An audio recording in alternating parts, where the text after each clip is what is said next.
ప్రభువు నామమునకు మహిమ కలుగునుగాక. ఈ పునరుద్ధాన దినమున మీకందరికీ వందనాలు తెలియచేస్తున్నాను. ఎలా ఉన్నారండి? అందరూ బాగున్నారా? ఈ దినము కుటుంబముగా ఆరాధనకు వెళ్తున్నారా? ప్రభువు దినము, ఆయనను సేవింప బద్దులమై ఉన్నాము.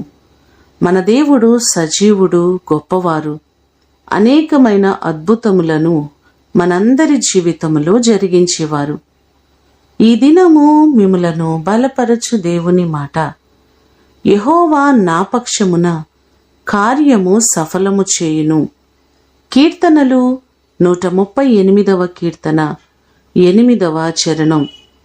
మన పనులను, మన కార్యములను సఫలము చేసే దేవుడు ఆయనే. మన దేవుడు ఊహకు అందని కార్యాలను, గొప్ప కార్యాలను మన జీవితంలో చేస్తూ ఉన్నారు. యోబు గ్రంథము 37వ అధ్యాయము 5వ వచనంలో చూస్తే, మనము గ్రహింపలేని గొప్ప కార్యములను ఆయన చేయును అనే మాటలు మనకు కనబడుతున్నాయి. మనమైతే ఎన్నో కార్యములను ప్రారంభిస్తూ ఉంటాం, కానీ వాటిని కొనసాగించలేము, ముగించలేము. కానీ మన దేవుడు మన పక్షముగా ఉండి ప్రతి కార్యమును సఫలము చేసేవారు.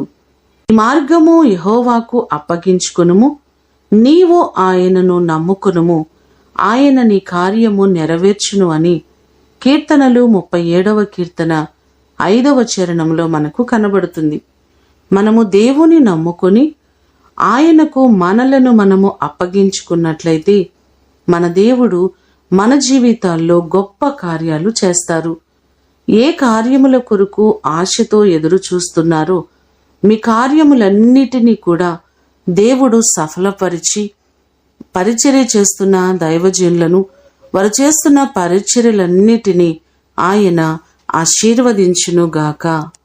ప్రార్థన చేసుకుందాం.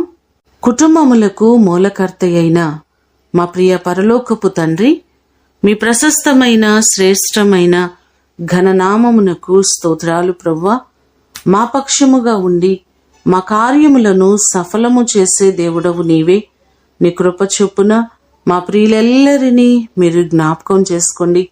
ఏ కార్యములు జరగక వారు ఆలోచిస్తున్నారో, బాధపడుతున్నారో ప్రతి వారి పనులను మీరు సక్రమముగా, సజావుగా జరుగునట్లుగా మీరు చేయండి.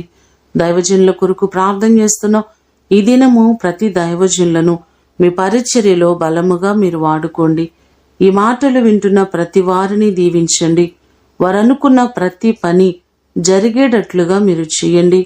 వారికి మంచి ఆరోగ్యాలు ఇవ్వండి. వారి చేతుల కష్టార్జితమును దీవించండి. వారు చేస్తున్న ప్రయాణములలో సఫలతను మీరు కలుగ చేయండి. యవన బిడ్డలకు నీ కాపుదల దయచేయండి. చదువుచున్న బిడ్డలకు మంచి జ్ఞానాన్ని, మంచి భవిష్యత్తును మీరు కలుగ చేయండి. ఒంటరితనములో బాధపడుతున్న వారు ఉన్నారు, వారిని మీరు ఆదరించి ధైర్యపరచండి. బలహీనులుగా ఉన్నవారు ఉన్నారు ప్రభువా, వారికి సంపూర్ణ ఆరోగ్యములను నీ కృపలో మీరు అనుగ్రహించండి. ఈ దినము కొరకు వందనాలు, కృతజ్ఞతలు మీకు తెలియజేస్తూ యేసు అతి శ్రేష్టమైన నామమున అడిగి వేడుకొని పొందియున్నాము తండ్రి, ఆమేన్. దేవుడు మిమ్ములను దీవించునుగాక.